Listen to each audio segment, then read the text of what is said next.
Coffee and mountain biking go hand in hand, but what's its journey from bean to cup? Wow. I've been put to work picking coffee. It's a lot of work just to get the beans. It makes you appreciate when you're having a coffee just what goes into getting the bean. To discover the full process of coffee and what goes into farming it, I traveled to Colombia. Recognized worldwide as one of the best countries for growing thanks to its climate and geographical conditions, coffee is a recognized symbol of Colombian culture.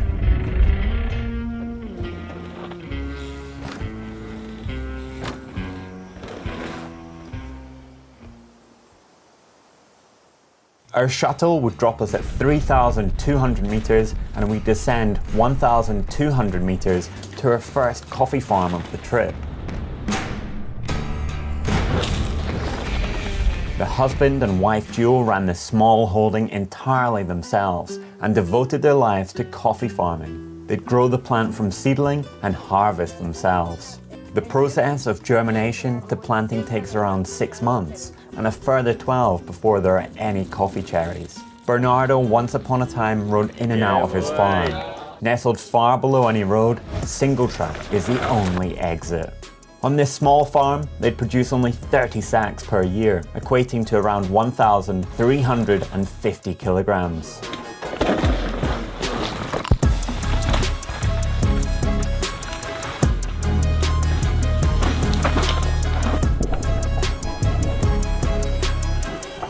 It turns out that the mountains in Colombia are pretty big. Some of the peaks we'd ridden under reached over 5,000 meters. One important factor to the flavor of coffee is the altitude it is grown at. High altitude coffee will be more acidic, flavorful, and aromatic than lower elevation coffee. In just one trail, you could see how much the terrain varied. We'd start at 3,600 meters and descend through the open, sparse farmland, drop into pine forests with sand-like dirt, and finish down on the clay. The terrain was diverse, rich, and the trails were incredible.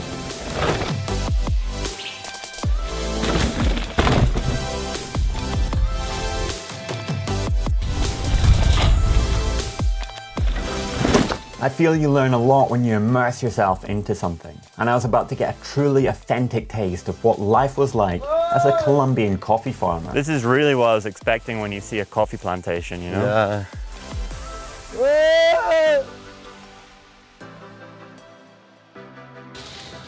Wow. How long does it take him to fill one of these baskets? It depends how much coffee they have on the trees. He start with this one at 6 a.m. It's a lot of work just to get the beans, huh? Yeah, too much work.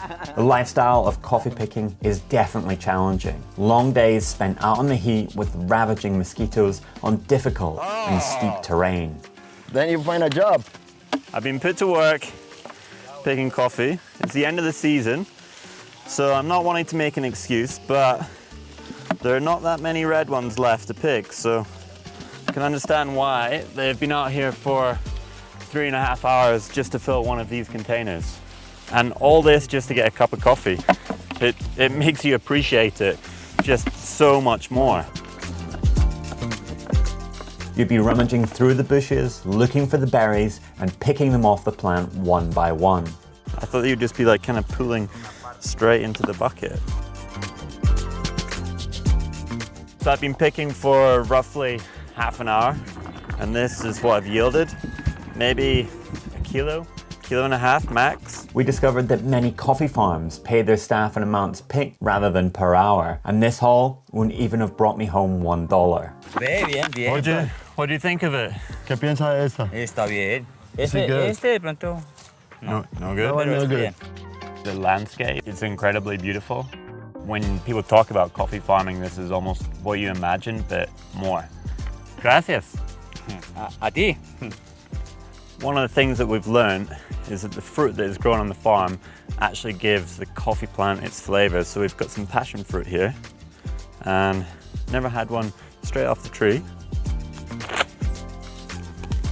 And it is absolutely delicious. The farms, however, were beautiful. They were meticulously maintained, and various fruit trees were littered throughout. Not only did they offer flavor to the coffee, but shade from the sun and shelter from the rain. It's coffee with sugar cane. Real coffee from the farm, yeah. Jeep wheelies were given to Colombia after the Second World War and have become a national emblem.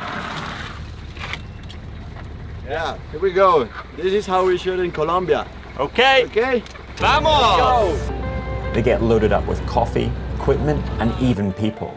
Today, though, we'd be using it to shuttle with.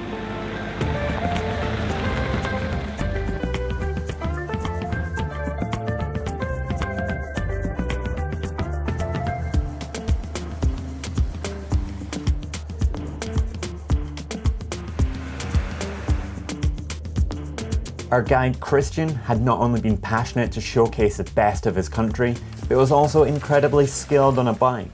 We drop into a ridgeline trail just above the town of Salento.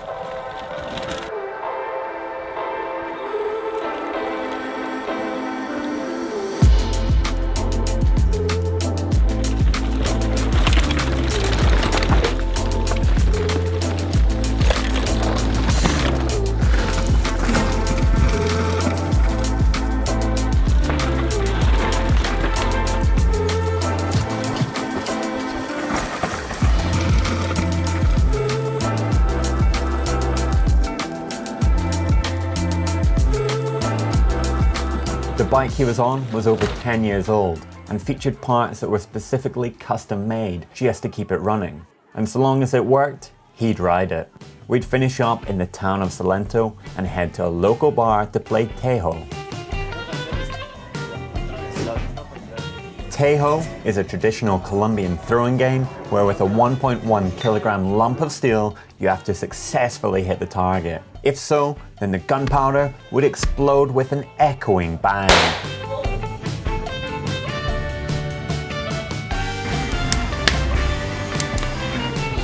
Stopped off at a street corner to get some food. Empanada with meat, corn, rice, potato, absolutely delicious.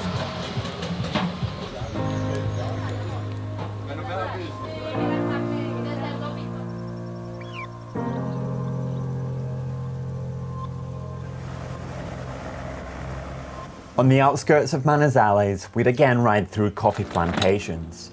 Most Colombians add raw sugarcane to their coffee to enhance and sweeten its flavor. This is down to the fact that coffee is their biggest export.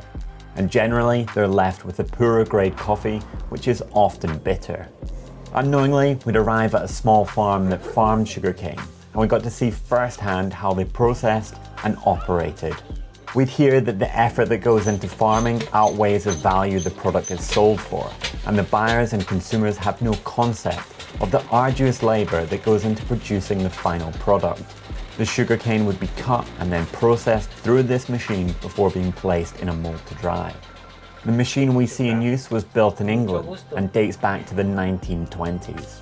Royale explained that for his small holding and the climate he's in, growing sugarcane offered a higher return, as in just 8 days his crop could be farmed. We drop into a trail from literally his backyard, and you could understand why the sugarcane grew so fast. The rainfall combined with the sun made for crazy levels of growth, and we were deep in the rainforest. The vegetation was dense and diverse, and you could really apprehend how hard it must be to work and maintain this land.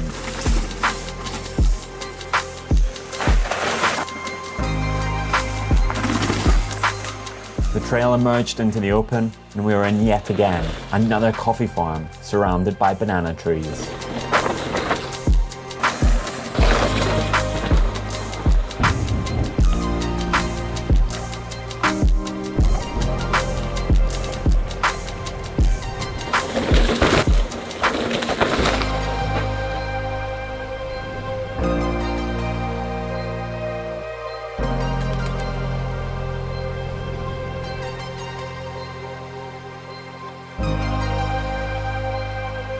We'd arrive in Manizales as the sun was setting. Throughout the trip, we'd heard this was the bike capital of Colombia, and I could understand why.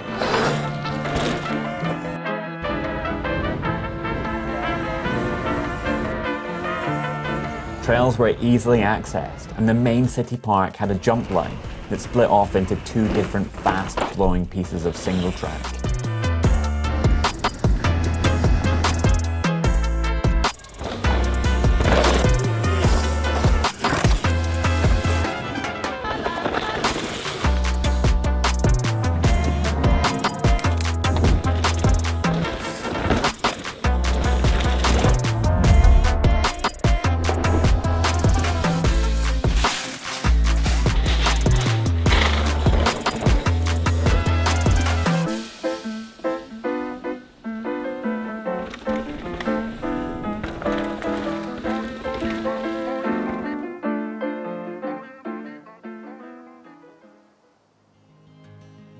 Santa Barbara is nestled in the Antioquia region of Colombia and is part of the Andes mountain range.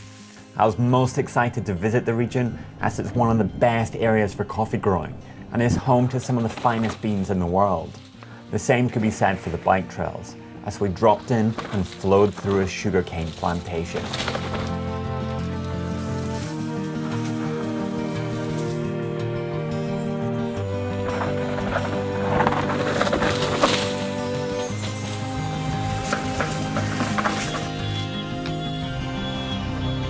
It also happened to be mango harvest season. We'd pass boxes being loaded, mules on the trails, and we'd stop to watch as farmers would carefully handpick the fruit. You know that mangoes come from the tree, but you have no concept of how they're picked or collected. And just watching them climb up the tree, get the net, grab them, really cool. That feels nice. Couple of mangoes.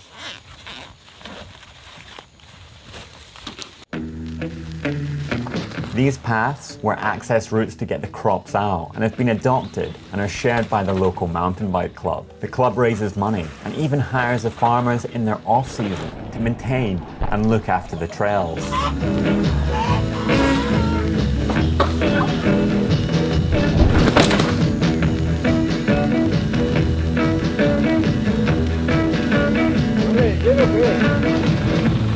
The way the mules walk, zigzagging up and down the mountain, have formed the most perfect mountain bike trails.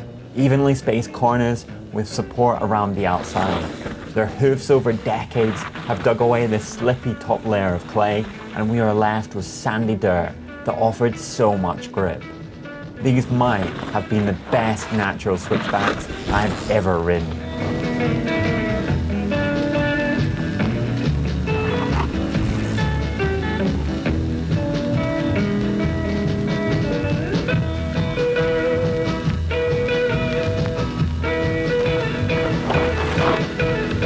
Colombia roughly produces 13 million bags of green coffee beans, which equates to around 10% of the world's coffee production.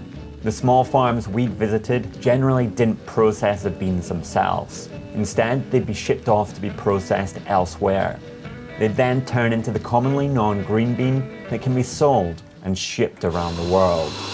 The next step of our journey would take place back in Scotland. I'd head to Glen Coffee Roasters in Aberfeldy to find out a little more about coffee roasting. This part of the coffee process requires a lot of knowledge, expertise, and a bit of science, as different roast profiles have a huge influence on how coffees end up tasting. First things first, weigh out the beans. Glenline's roaster takes loads of 22 kilograms. Push the plate in and watch the beans fall in. The roast has now started. The roast temperature is constantly tracked with time and adjusted with heat and airflow.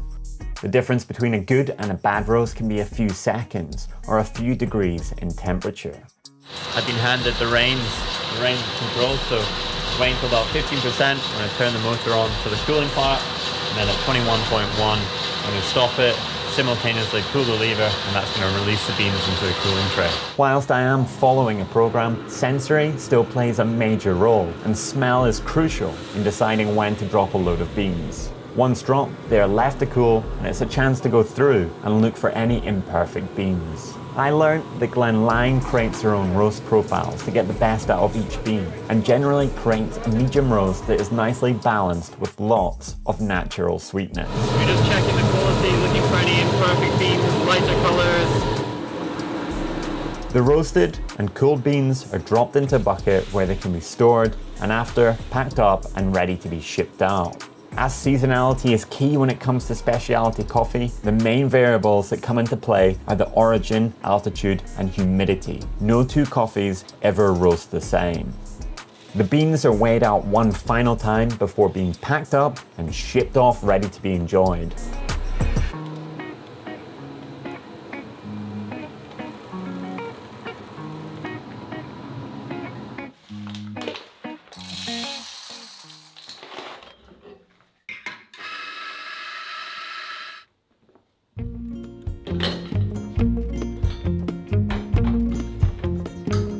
By the time you take your first sip, around 90 pairs of hands will have touched the very coffee that you're drinking, be that through growing, picking, processing, roasting, or shipping. Having firsthand discovered the full process, I've come away with a whole new appreciation of the effort, skill, craftsmanship, and time that goes into creating that perfect cup that we all know, be it pre, during, or post-ride. Coffee for me is a routine, a chance to break the day, and take in where I am and what I'm doing. A lot could be learned from my time in Colombia. If there was one takeaway, then it would be the quote, "If nature gives abundance, then share."